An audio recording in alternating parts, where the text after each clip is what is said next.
அவர்க்கு பண்ணு திருப்பாவை பல்பதியம் இன்னிசையால் பாடிக் கொடுத்தாள் நற்பாமாலை பூமாலை சூடிக் கொடுத்தாளைச் சொல்லு.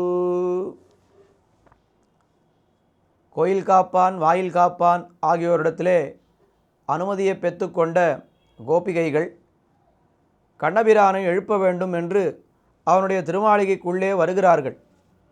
இந்த திருமாளிகையிலே முதல் கட்டிலே நந்தகோபர் அவர் சயனித்து கொண்டிருக்கிறார்.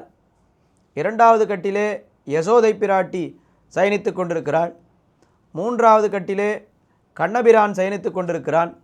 நான்காவது கட்டிலே நம்பி மூத்தபிரான் பலராமன் சயனித்து கொண்டிருக்கிறான். இத்தனை பேரையும் இந்த பாசுரத்திலே ரொம்ப அழகாக எழுப்பி கொண்டு போகிறார்கள். ரொம்ப நல்ல அனுபவம்.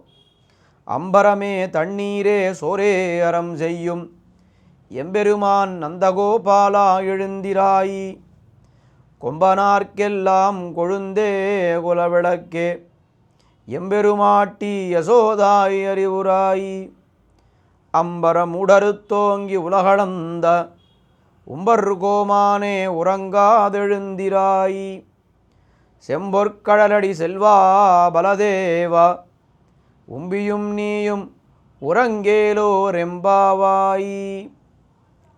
முதலிலே நந்தகோபரை எழுப்புகிறார்கள். அவரை என்ன சொல்லி எழுப்புகிறார்கள்? அம்பரமே தண்ணீரே சோரே அறம் செய்யும் எம்பெருமான் நந்தகோபாலா. நேரா இந்த பெண்களுக்கெல்லாம் எவ்வளவு உரிமையை கொடுத்து வைத்திருக்கிறார் நந்தகோபர். பேர் சொல்லி அழைக்கும் அளவுக்கு அத்தனை உரிமை. என்ன சொல்லி அழைக்கிறார்கள் நந்தகோபரை? அம்பரம் என்னால் வஸ்திரம், தண்ணீர் தீர்த்தம், சோறு பிரசாதம், இத்தனை தானங்களையும் பண்ணக்கூடியவர் நந்தகோபர்.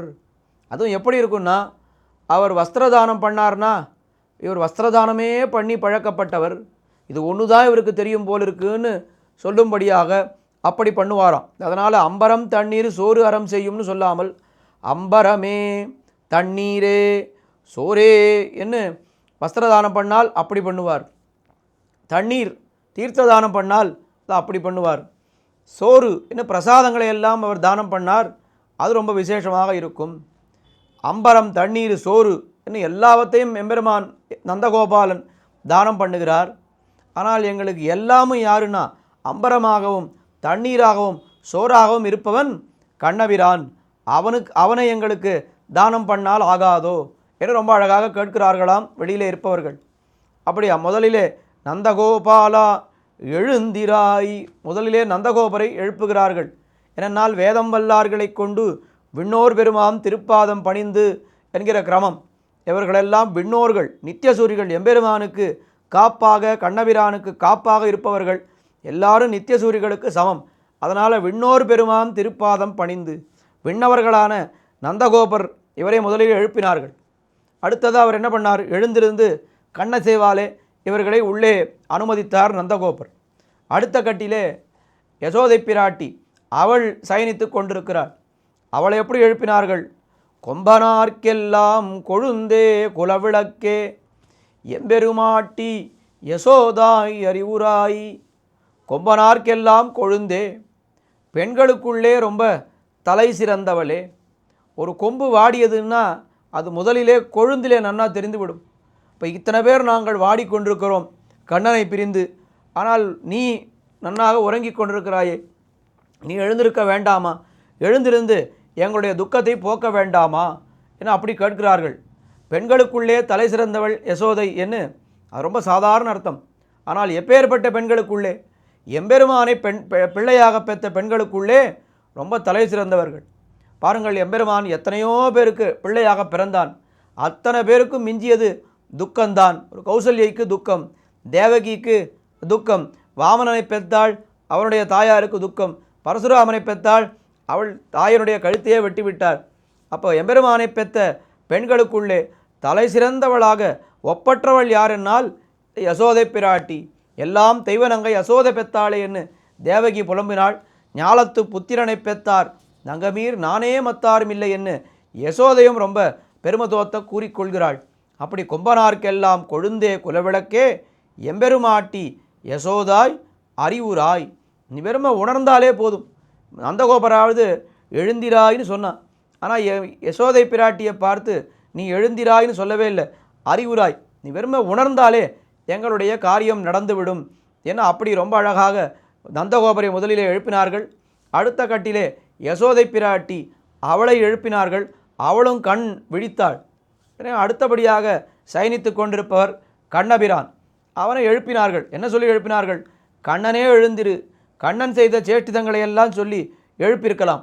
ஆனால் அப்படி எழுப்பாமல் அம்பரம் ஊடறுத்து ஓங்கி உலகளந்த உம்பர் கோமானே உறங்காதெழுந்திராய். அம்பரம் ஊடறுத்து ஓங்கி உலகளந்த என்னால் என்ன அர்த்தம்? மறுபடியும் திருவிக்கிரமாவதாரத்தை நினைவுபடுத்துகிறார்கள். கீழே ஓங்கி உலகளந்த உத்தவன் என்று திருவிக்கிரமாவதாரம், இங்கே அம்பரம் ஊடறுத்து ஓங்கி உலகளந்தாய் என்று திருவிக்கிரமாவதாரம், மறுபடியும் அந்நிய உலகம் அளந்தாய் அடிபோத்தி என்று திருவிக்கிரமாவதாரம். ஏன் கண்ணனை பாட வந்தவர்கள் திருவிக்கிரமனை பாடுகிறார்கள் என்னால் இந்த கண்ணனுக்கும் வாமனனுக்கும் உண்டான ஒத்துமைகள் பல. ரெண்டு பேரும் ரொம்ப வசீகரமான தோற்றத்திலே இருப்பார்கள். ரெண்டு பேரும் கிருத்திரிமமான காரியத்தை செய்வார்கள். சொல்லுவது ஒன்று செய்வது ஒன்றுன்னு இருக்கும். அதனால் இப்படிப்பட்ட ரெண்டு பேரும் கள்வர்கள் என்ன இப்படிப்பட்ட ஒத்துமைகளை எல்லாம் பார்க்கும் பொழுது கண்ணன் வேறென்னு வாமனன் வேறென்னு, அதனால் கண்ணனை அழைக்கும் பொழுது வாமனனாகவே அழைக்கிறார்கள், திருவிக்கிரமனாகவே அழைக்கிறார்கள். அம்பரம் ஊடறுத்து, இந்த இடத்துல அம்பரம் என்னால் ஆகாசம், அந்த ஆகாசத்தினுடைய அந்த மேல் பகுதியும் அறுத்து அம்பரம் ஊடறுத்து ஓங்கி உலகளந்த உம்பர் கோமானே, தேவர்களுக்கெல்லாம் தலைவரானவனே, அந்த உம்பர் கோமானே உறங்காதெழுந்திராய், நீ உறங்காமல் எழுந்திருக்க வேண்டும் என்று கண்ணபிரானை எழுப்பினார்கள். கண்ணபிரான் பார்த்தான், இவர்கள் நல்ல ஸ்ரீ வைஷ்ணவர்களாச்சே, இவர்களுக்கு நன்றாக இந்த கிரமம் என்பது நன்றாக தெரியுமே, அடியவர்களை முன்னிட்டு கொண்டுதானே என்னிடத்திலே வர வேண்டும். இன்னும் நம்பி மூத்த பிரான் பலராமனை எழுப்பாமல் என்னை எழுப்புகிறார்களே என்று அவன் எழுந்திருக்காமல் பதிலும் பேசாமல் அப்படியே இருந்தானாம்.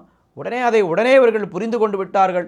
உடனே செம்பொற்கடலடி செல்வா பலதேவா, செம்பொற்கடலடி அண்ணா அழகான பொன்னாலே ஆக்கப்பட்ட கடல்கள், வீரக்கடல்களை அணிந்தவன் இது ஒரு அர்த்தம். இல்லை என்னால் கண்ணன் பிறப்பதற்கு முன்னால் அவனுடைய திருவடி, பலராமனுடைய திருவடி தேவகியினுடைய வயிற்றிலே அவனுடைய திருவடி பட்டதோ, அதனால் கண்ணன் பிழைத்தான், பொற்கால் பொலிய நின்ன சீமானே என்று ஆச்சாரியர்கள் காட்டுவார்கள். அப்படி செம்பொற் கடலடி செல்வா பலதேவா, உம்பியும் நீயும் உறங்கேல், நீயும் உன்னுடைய தம்பியும் உறங்காமல் எழுந்திருந்து நாங்கள் வந்த காரியத்தை கேட்டு எங்களுக்கு அருளுங்கள் என்று இந்த பாசுரத்திலே 4 எழுப்புகிறார்கள். தொடர்ந்து அனுபவிப்போம். ஆண்டாள் திருவடிகளே சரணம்.